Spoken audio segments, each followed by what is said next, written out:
Pahibalo, ang City Engineering Office nagpatuman sa rehabilitation sa damage ng mga dalan sa may Emilio Uepco Street, Sampaguita Street ug portion sa may Kaskag San Juan Bridge ning dakbayan sa Surigao.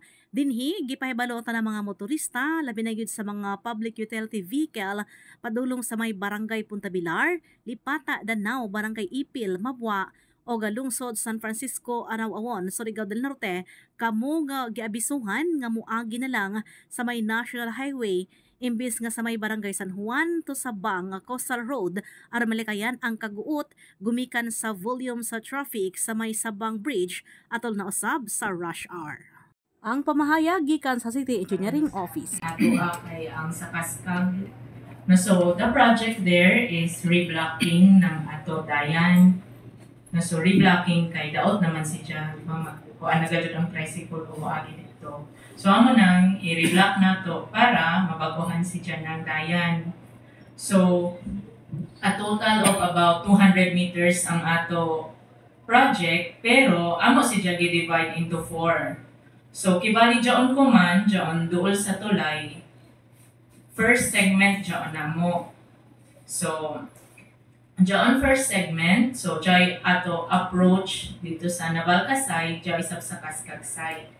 So gidungan na mo ang approaches kay since i-close naman gadyo ang traffic, why not na dunganon sila na approaches kaysa first approach ma-close tanan, tapos adtura ang kuan, tapos ma-close na sadta kay ang second approach. So gidungan na kan ang duha ka approach pag trabaho. So, manang sa Navalca o sa Kaskag side.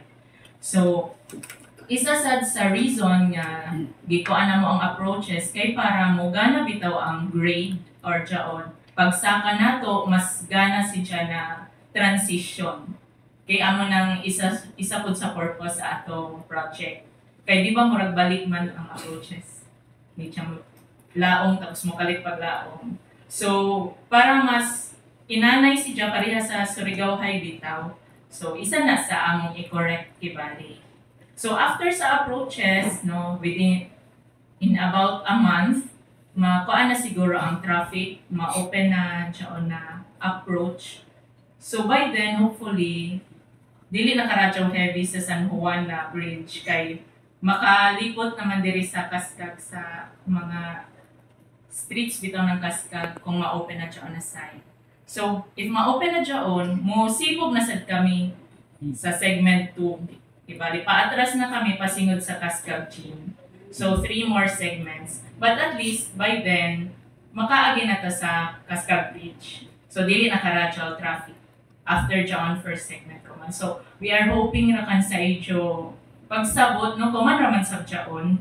So, paspasan na to, para makabuhos kami, then diyan pa may ato tatawag na curing period. So, dili pa sabot na nabuhusan na maagi anda dyon. So, diyan ato curing period, kay daka na nato siminto, maabot gadyo ni diya ang ija gi-design na strength. No, kay kung paagian nato si diya na waya pa na human ija curing period, na waya, week ra gihapon si diya, dali na si diya maguba. So, diyan ato paabot na time, and then pag abrihan na mo, o di pasabot, okay na si Jazz ay Jazz strength. So, amo dyan sa Kaskag Bridge. Any, sorry, yung numbers coordinate sa city traffic, siguro ma'am, no? To identify kung dyan kay possible na makuha na relocate sa ila cars. Si dyan na activity ba? Norm, or regular activity si dyan. So, sa amo mga na-identify, isa man ang Kaskag sa mga priority bitaw, sir. So, nahuman naman ta sa Surigao High, human na ta sa Baro. So, amo ang next na namo na priority kay John sa Kaskag. Amo John, kuman si John, sir. So, every now and then gadyo amo reblocking. So, dili pasabot na kuman ra John. So, whole year joy ato mga traffic interferences. So, amo John, sir. Si John man ang na-next in line na. Okay. So at least timely. Pilay appropriation ini ma'am gastuhon sa pag-reblock or pag-repair? Ini sa Kaskag. Project, sir, we have thicker pavement. So Sa una, ang previous kay 200 mm ang thickness, na tsaka baga 200 mm.